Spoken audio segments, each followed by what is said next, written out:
शेतकरीच आहे। आज कपालेश्वरच्या दर्शनाकरता आलो होतो। सकाळपासून इतका पाऊस चालू आहे की सगळ्याच रस्त्यांमध्ये, सराफाट्यामध्ये, मेन रोडला, इकडे कपालेश्वर पंचवटीमध्ये सगळे रस्ते असे भरून वाहत होते। त्यामुळे साधारणतः 3 वाजेपासून नदीला पूर आला।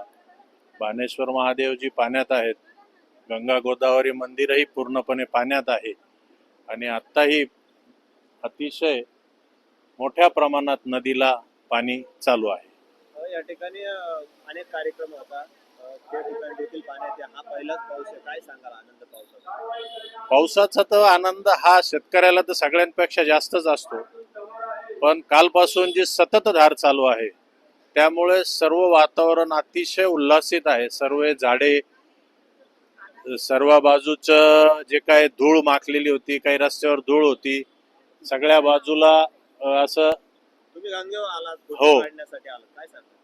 फोटो त्याच करता आनंद, पाऊस पडला, आनंद झाला, सगळ्या ठिकाणी हिरवळ दिसते, सगळं स्वच्छ झालेलं आहे पाण्याने आणि नदीलाही पूर आलाय। ते पाणी पाहून आत्मिक समाधानही मिळतं। प्रशासनाकडून सांगण्यात येतं काळजी घ्या, सेल्फी काढण्याचा मोह टाळा, काय सांगा?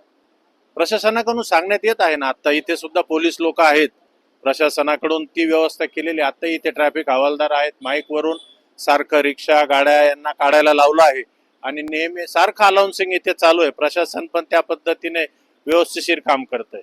नमस्कार। गेल्या 24 तासापासून नाशिकमध्ये मुसळधार पावसाला सुरुवात आहे। नाशिकमध्ये गेल्या 24 तासापासून मुसळधार पाऊस सुरू असल्याने आपण गंगेच्या रामकुंड परिसरामध्ये आहोत। माझ्या पाठीमागे बघू शकता आपण, या ठिकाणी रामकुंड परिसरामध्ये पूर परिस्थिती निर्माण झालेली आहे। या ठिकाणी गंगेने पुराची पातळी ओलांडल्याचं निदर्शनास येत आहे। मारुतीचा जे आहे ते मारुतीच्या कमरेच्या वर पाणी लागल्याचं हे निदर्शनास येत आहे। तरी या ठिकाणी ही पूर परिस्थितीचा जे निशाण आहे त्या पूर्ण बुजवलेला आहे। गंगा गोदावरीने पूर्णतः हा धोक्याची पातळी ओलांडलेली आहे आणि या धोक्याच्या पातळीच्या वर गंगा गोदावरीचं पाणी वाहत आहे। परिसरातील पाण्याच्या छोट्या मोठ्या नद्या आहे, नाले आहे, याचं पाणी गंगेमध्ये असल्याने हा पूर आलेला आहे।